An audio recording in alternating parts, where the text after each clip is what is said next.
40 entidades protocolam um ofício que cobra maior participação civil e transparência nas decisões do Comitê Gestor Municipal de São Paulo sobre política de drogas. É sobre esse assunto que a gente vai conversar agora com a Maria Angélica Comis, psicóloga e coordenadora do Centro de Convivência Edilei. Oi, Angélica, bom dia, seja bem-vinda. Bom dia, Malu, bom dia, como vai? Estamos aqui na luta, né, Angélica, na luta. Mas vamos lá, vamos falar aqui das 40 entidades, né, da sociedade civil que encaminharam um ofício e uma nota técnica ao secretário de Governo Municipal de São Paulo e coordenador do Comitê Gestor da Política Municipal sobre Álcool e Outras Drogas, Rubens Rizek. Qual que é a principal motivação para a confecção desses documentos, a entrega desses documentos para esse secretário?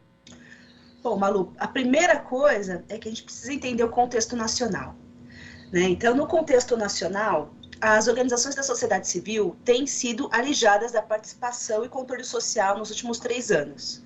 Então, a gente pode ver que isso acontece na esfera federal, principalmente em relação ao Conselho Nacional sobre Política de Drogas. E agora, na cidade mais populosa e influente do Brasil, a gente está vivenciando a mesma situação. Foram afastadas 4 organizações da sociedade civil, entre elas o Centro de Convivência Edilei, que é membro do Conselho Municipal de Álcool e Outras Drogas desde sua criação em 2002. Então, o que a gente entende? A cidade de São Paulo, hoje, ela tem uma lei municipal de política de drogas, desde 2019. Essa lei foi construída com a participação da sociedade civil, que inclusive compõe o Conselho Municipal de Álcool e Outras Drogas. No entanto, essa lei criada em 2019, ela retira a suplência das organizações conselheiras, ou seja, eu, por exemplo, que sou representante do Edilei no conselho, se eu não vou, não tem quem me substitua, né? Então foi retirada essa possibilidade de ter alguém que substitua. Então, a gente já acendeu um alerta para as organizações no sentido do início dessa restrição de participação social.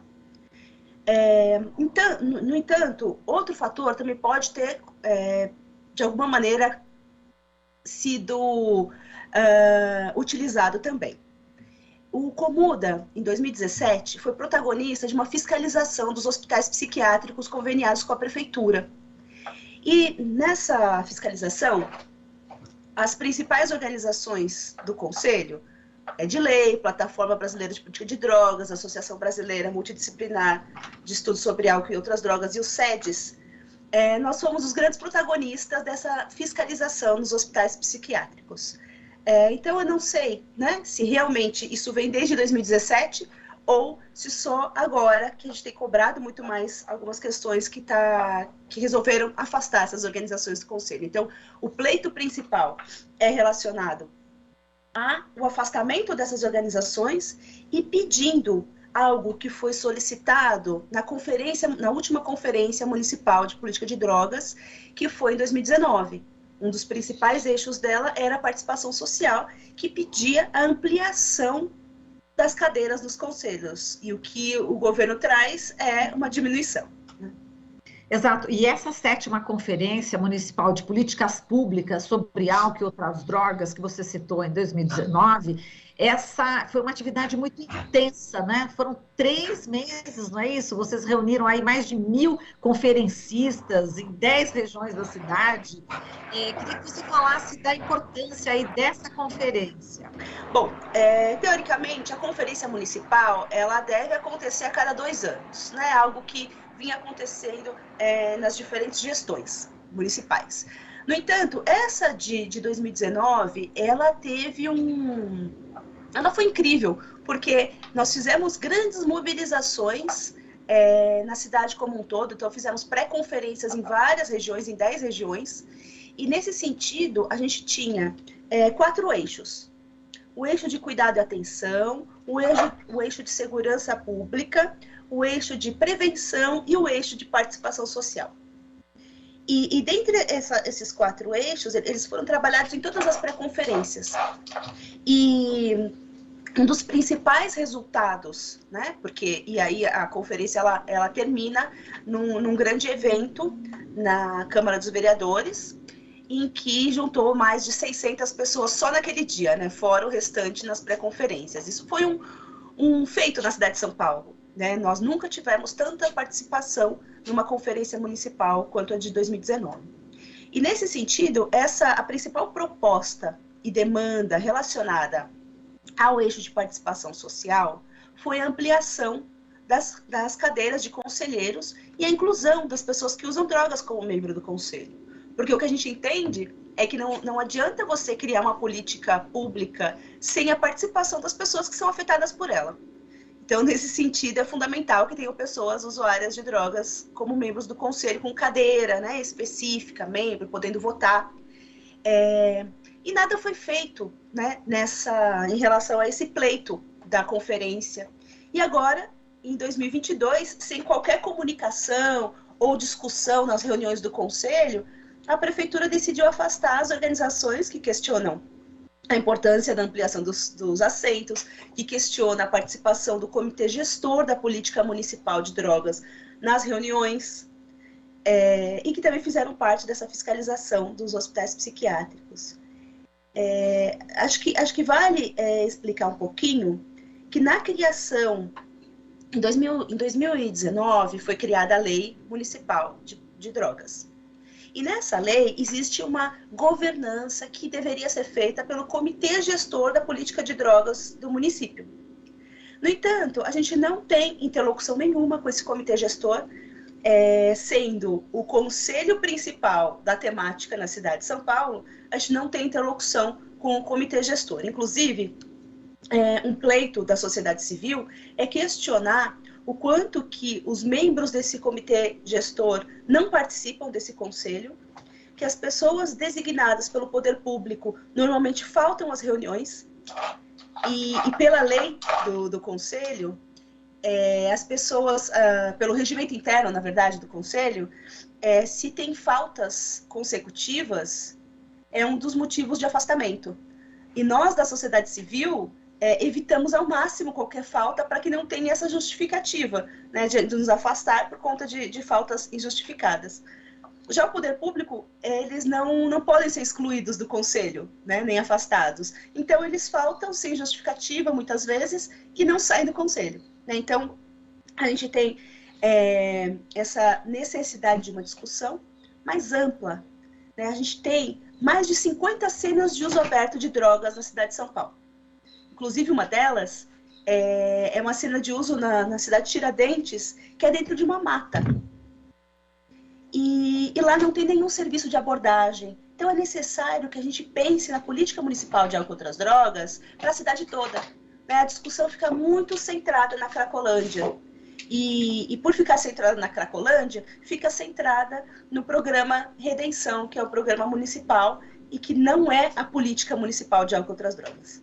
É isso que eu ia te perguntar exatamente sobre a atual política, né, que está sendo executada. Você falou que tem esse local na cidade de Tiradentes completamente abandonado, e a gente vê, né, pessoas, usuários de drogas, enfim, perambulando pela cidade, e sempre tendo, por exemplo, na região da Paulista, a gente sempre vê ali um pouco a polícia tentando cada vez mais afastar as barraquinhas deles, enfim, se mistura, né, com a crise econômica que a gente está vivendo. Então, realmente é um drama. Como é que deveria, né? Quer dizer, vocês que têm expertise do assunto, vocês estão sendo afastados. E aí, como é que fica a situação dessas pessoas, desses usuários? Qual que é a situação real? Quer dizer, foi um retrocesso muito grande que está acontecendo nesse momento? O que nós temos, né, é um país extremamente desigual, e no momento de pandemia essa desigualdade aumentou demais.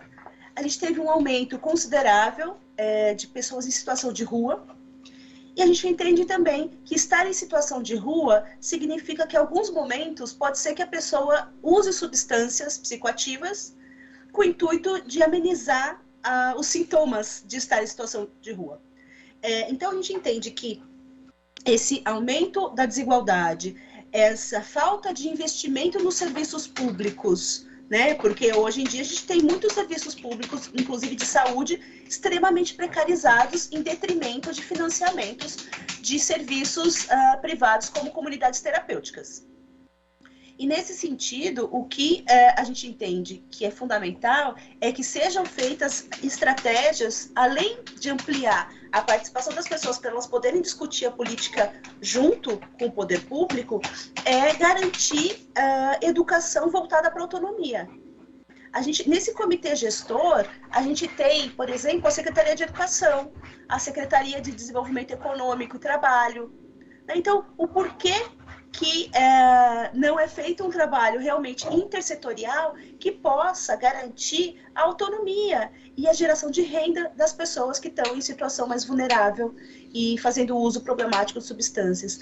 E por conta de toda essa expertise, né, e essa leitura, a gente necessita de um marco legal que amplie a participação e controle social. E aí, esse marco legal, essa construção está sendo exatamente agora boicotada pela própria prefeitura. Quer dizer, como você falou logo no começo, a prefeitura de São Paulo, né? Agora, o Paulo Ricardo Nunes, ele que é o prefeito aqui da cidade, está exatamente fazendo o que o Bolsonaro está fazendo no governo federal, excluindo as entidades, né? Quer dizer, é muito semelhante, não é isso? A política que está sendo adotada aqui em relação ao governo federal. Sim, a gente está vivenciando no município de São Paulo uma situação muito complicada, justamente por esse sufocamento da sociedade civil e essa forma de atuação legalista e que exclui as pessoas da tomada de decisão das políticas públicas. Por conta disso, a gente tem pensado muito para além, né, do Conselho Municipal, um marco legal que inclua outras regiões da cidade, né? Não é só uma discussão centralizada, né? Eu peço desculpas que minha cachorra aqui tá pedindo comida, mas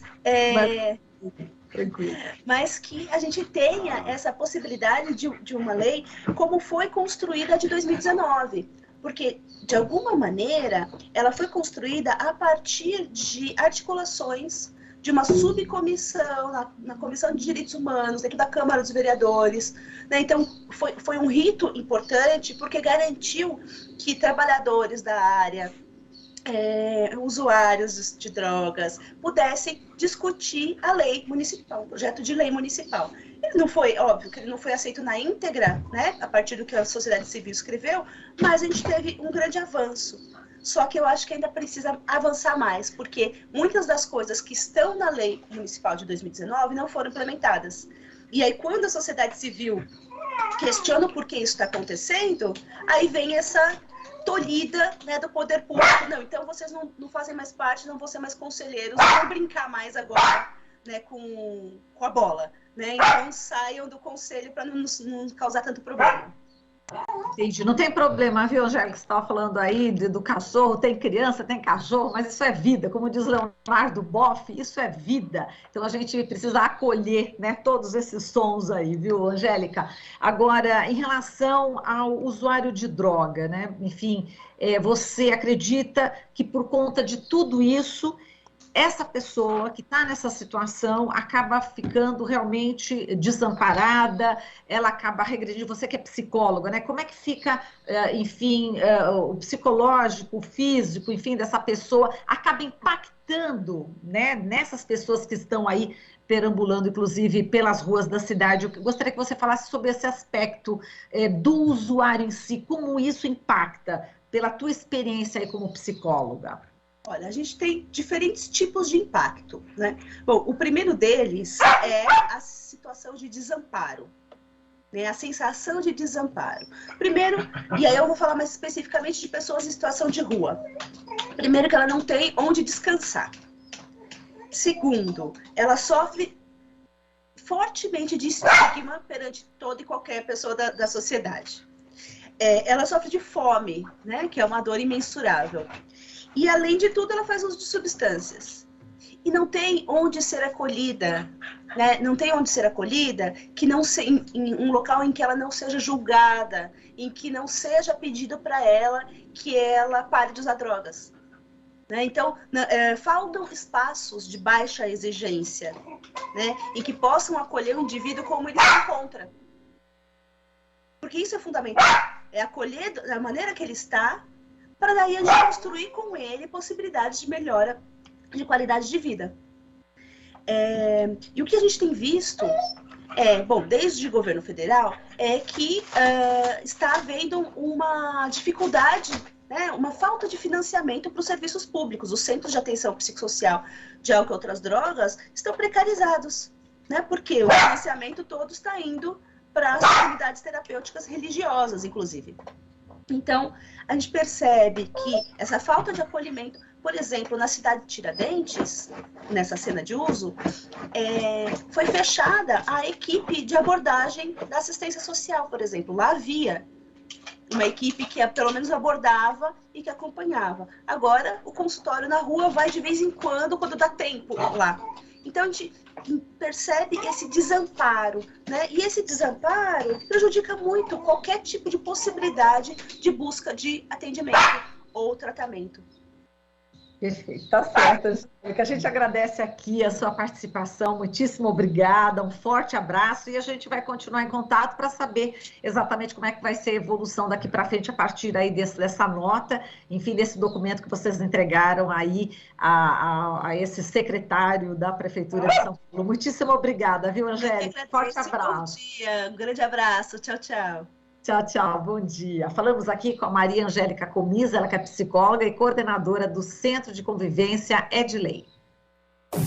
Você está ouvindo Jornal Brasil Atual. As notícias que os outros não dão.